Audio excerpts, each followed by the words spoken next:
In a previous video, we had a look at how Joseph ended up in Egypt, an alternate timeline from the one that God had wanted for Jacob and his family. Was he, Joseph, the special savior for Egypt and the world at that time? Or was he someone who reduced the country to a place of slavery and totalitarianism? Was Joseph a communist or something else? What can we learn from this time in history? That's what we'll be looking at in this video.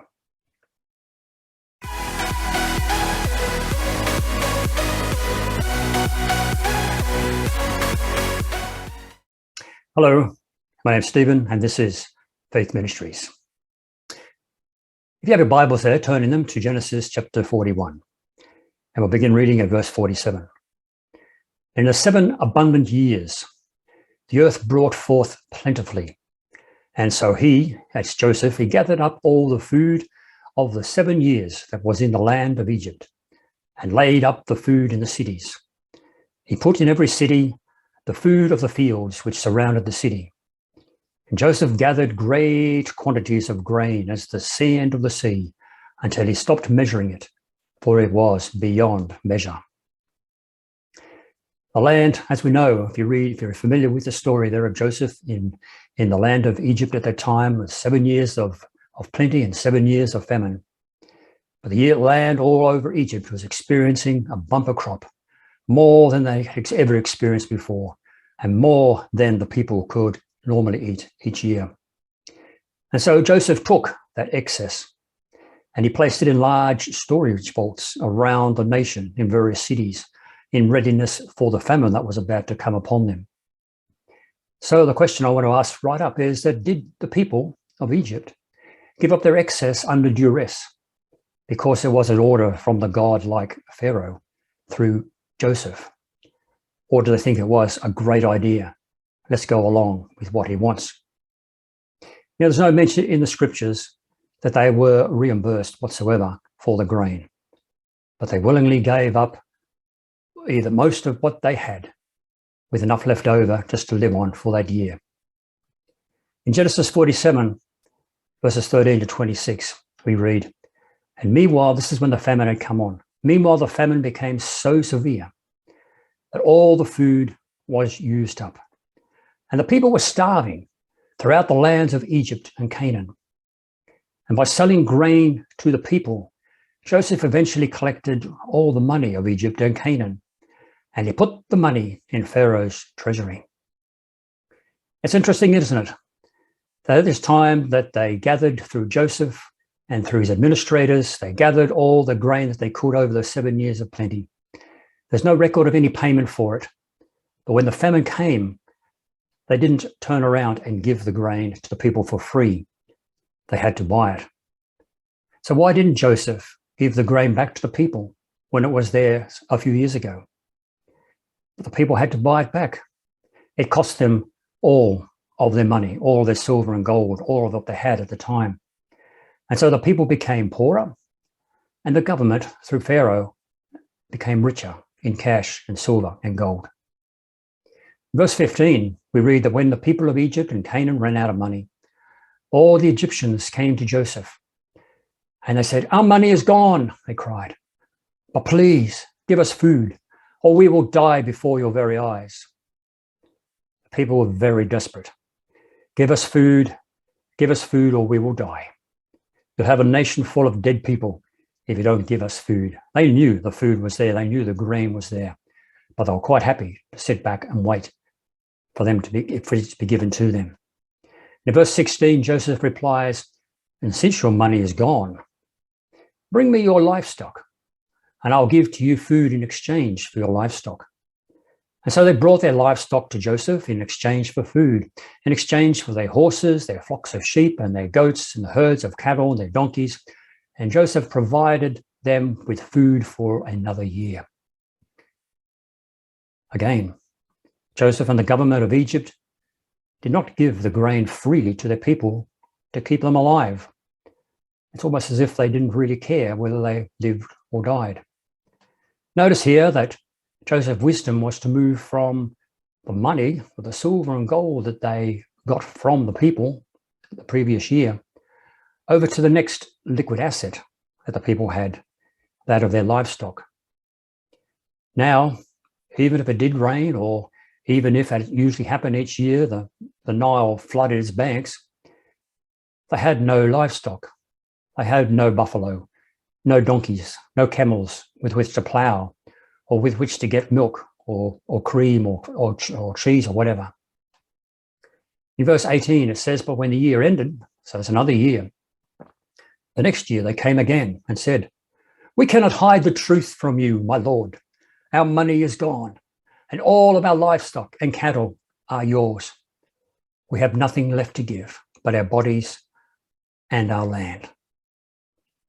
You know, the idea or the mindset of giving their finances, giving their livestock, giving their cattle, their whatever, in exchange for food or grain, it became a mindset that they had, was established with the handling over of their money and their livestock.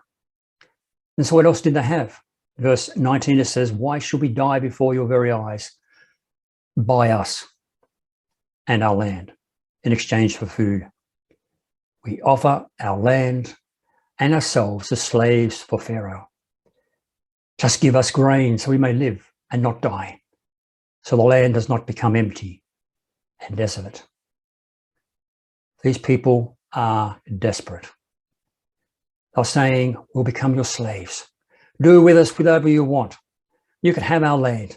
You can have us. You can have so long as you give us grain for food. Notice they didn't seek Joseph's wisdom at this time. Joseph came to them, buy the grain with the finances that you have. Give us your livestock and I'll give you grain. But from then on, it's not Joseph's wisdom. It's their pleading with him. He will give you everything that we have. Please just give us food or we'll die. The fear of dying made them completely compliant to the point of surrendering their freedom, their property, their homes, their children, and themselves. They now had nothing. Pharaoh, through Joseph, had everything. He had the power of life and death. He literally owned that nation. Before he was a figurehead, he was a god of that land, one of the gods, and they thought that he could do no wrong. But the people still had their own lands. They still had their own crops. They still farmed. They still had families. But now it all belonged to Pharaoh and to the government of Egypt. What would Joseph have suggested to solve that problem, I wonder? God had given him wisdom to prepare and to lay up grain during those 7 years of plenty. Surely he had plans on how to handle the famine. Were the seeds of slavery sown by Joseph's brothers into his life, did they not only just bear fruit of slavery in his own life, but was it manifesting in the slavery of Egypt itself? A slave running the country, producing a country of slaves. In verse 20, Joseph says that Joseph bought all the land of Egypt for Pharaoh. All the Egyptians sold him their fields because the famine was so severe, and soon all the land belonged to Pharaoh. Verse 21, and as for the people, he, Joseph, he removed them to the cities from one end of the borders of Egypt to the other. You know, the great revolution, great industrial revolution in England during the 1800s, people basically voluntarily moved from the country into the cities so they could get work in the new factories. But in this situation, Joseph and the Egyptian army, well, the Egyptian government, and I suppose with the army as well, forcibly removed them from off the farms they once owned into lands, into cities, as slaves. No longer were they farmers. No longer did they have their own land, but they became slaves within towns and within cities. The next verses suggest that the famine has ended, that rain has come, that maybe the river Nile has flooded its banks as a normal year. But the people have no land. They're all living in cities. They have no seed to sow, no animals to cultivate the land.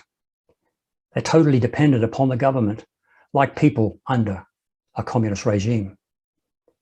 It says in verse 23, and Joseph says to the people, look, today I have bought you and your land for Pharaoh. I will provide you with seed so that you can plant the fields. Then when you harvest it, 1/5 of your crop will belong to Pharaoh. You may keep the remaining 4/5 as seed for your fields and as food for you, your households and your little ones. The people were given grain, seed grain, with the provision that they pay 20% tax on all the crops that they produce. I don't remember reading anywhere before that they had mention of paying taxes before this time. Verse 25 says, you have saved our lives, they exclaimed. May it please you, my Lord, let us be Pharaoh's slaves. It's sad that once these people who once owned land, had livestock, farmed it, their land with their families, are now happy to be slaves to the Pharaoh. What a change of mindset, what a change of thinking. A welfare state was basically created with total control by Pharaoh's kingdom or government. Verse 26, we continue, Joseph then issued a decree, still in effect in the land of Egypt, that Pharaoh should receive 1/5 or 20% of all the crops grown on his land. Only the land belonging to the priests was not given to Pharaoh.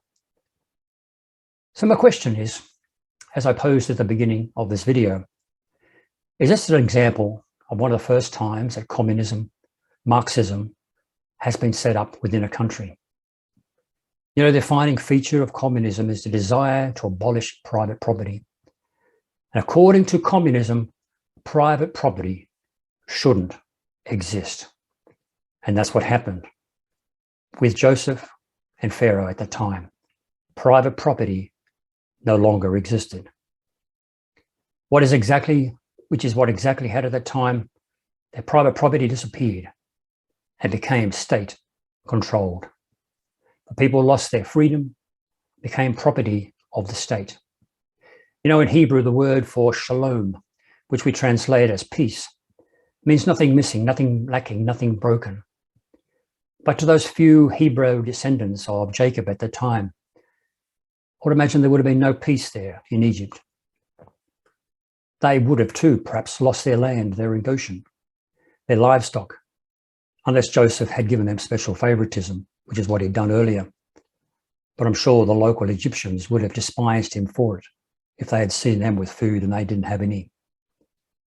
But having all the people within Egypt under servitude, it made it a small step for that next Pharaoh who came along who didn't know or recognize Joseph to increase the workload of the slaves within that land.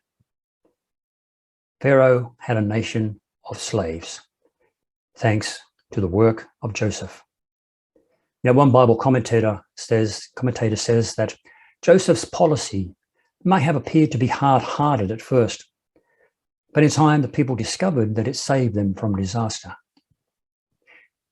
In other words, we, the government, have to take all your livestock.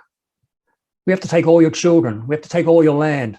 We have to take even you and put you into servitude, which may seem hard at first, but hey, it's for your own good. You'll get used to it.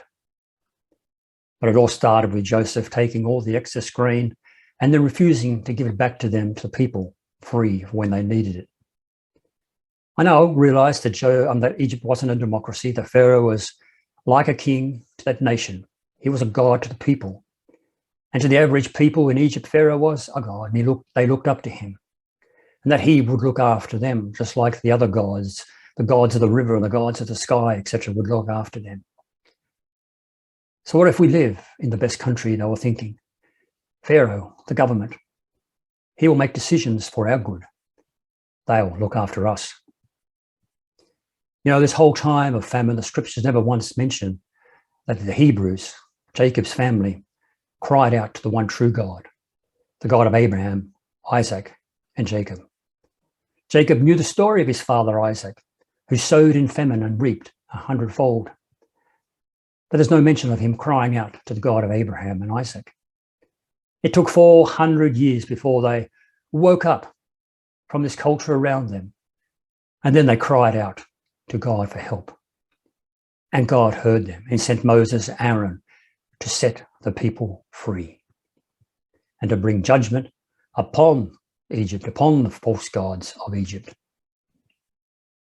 You know, the Hebrew people, Jacob's family, they could have cried out at any time through that famine, at any time through the years of plenty, and God would have intervened.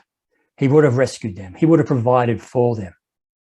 But it's like that old story of a frog slowly being boiled in a pot of water. He doesn't know it's happening because slowly by slowly, he is getting used to his surroundings until it becomes so hot that he's boiled to death. To the Hebrew people, they became accustomed to living in Egypt, the customs of Egypt, the ways of Egypt, and not having any freedoms themselves. You know, as individuals today, in whatever nation you're watching this, and as a church body, we must stay true to God's word, no matter how much society changes for the worst around us. We must always examine the nation in which we live and our lives. Are you and I slowly being boiled alive? Are we losing the morals around our land? Are we losing justice? Are we losing truth? Are we losing our freedom? Thank you for watching. Please subscribe and like this channel. And until next time, God bless.